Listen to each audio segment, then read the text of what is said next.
क्योंकि नमन्ति फलनो वृक्षाः नमन्ति गुणनो जनाः शुष्क काष्ठानि मूर्खाश्च ना नमन्ति कदाचन। शास्त्र में लिखा है आप श्रद्धावान होंगे तो पूरा जगत आपके चरणों में झुक जाएगा, आप शीलवान होंगे तो। और यदि कहीं देखो नमन्ति फलनो वृक्षाः, जिस वृक्ष में फल ज्यादा अधिक होते हैं, जिस वृक्ष में फल ज्यादा अधिक होते हैं वह वृक्ष की डाली स्वतः ही नीचे की ओर झुकती है। नमन्ति फलनो वृक्षाः। ऐसे ही जिस व्यक्ति में जितने ज्यादा गुण होंगे वह व्यक्ति उतने ही विनम्र रूप में होकर के झुकेगा। और कोई को तन्न के ज्ञान आ जावे, छोटा ही ज्ञान आ जावे, रामायण की एक दो चौपाई क्या रट ली उसने, ये समझ लिया ब्रह्मा जी के बाद तो मैंने अवतार धारण किया ज्ञान में। दो चौपाई का सूत्र यदि याद हो गया, कहीं आप बात सुन ली तो वो यही कहेगा कि ब्रह्मा जी के बाद तो मैं ही हूं ज्ञान में। और कोई गुणवान व्यक्ति आ जाएगा तो उसके साथ ऐसी शास्त्रार्थ के रूप में ऐसी बातें प्रस्तुत करेगा कि बेचारा, और वो जान रहा है, और जो ज्ञानी पुरुष है वो झुक रहा है, ठीक है भाई तुम्हारी बात सही है। क्योंकि शुष्क काष्ठानि मूर्खाश्च ना नमन्ति कदाचन।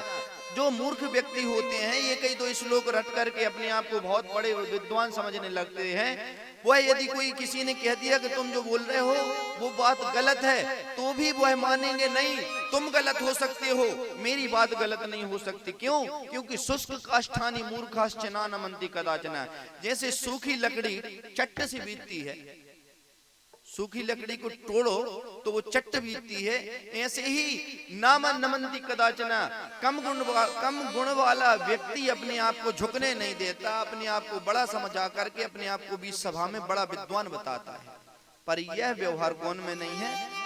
गुणवान व्यक्ति में नहीं है।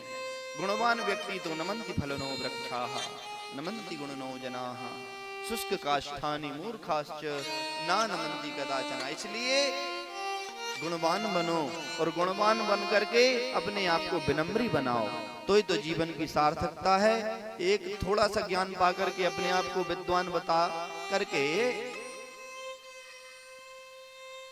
आप क्या दुनिया को संदेश देना चाहते हैं? और किसी दिन वही विद्वान यदि बीच बात में फंस गया फिर। इसलिए कम बोले, धीरा बोले और बड़े प्रेम से भगवत चर्चा स्मरण करती हो हरि के स्मरण करें। क्योंकि कितने विद्वान बन जाओ, कितने मालगुजार बन जाओ, कितने धनवान बन जाओ, उनको भगवान नहीं मिलते। भगवान की प्राप्ति तो सरल व्यक्ति को होती है। किनको होती है? सरल व्यक्ति को। अपने आप को सरल बनाए, अपने आप को छोटा बनाए। बड़ा बनाने में घाटा क्या है? बोले बड़ा बना दिया तो कथा में जाएंगे तो पहले आसन मिले तो ही तो कथा में जाएंगे, नहीं तो नहीं जाएंगे। पर छोटा यदि अपन बन के पहले ही से रह रहे हैं तो कथा में जाकर के अपन को आसन की आवश्यकता नहीं है, जहां जो मिल गए उसी में बैठ गए।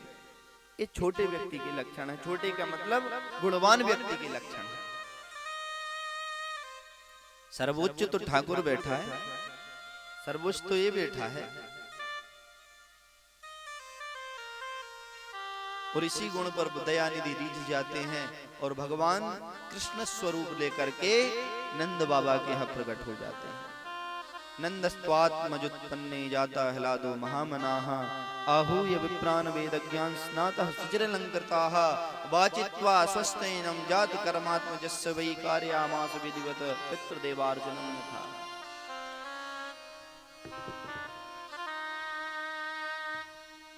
पुत्र का जब जन्म होवे तो हर माता पिता को चाहिए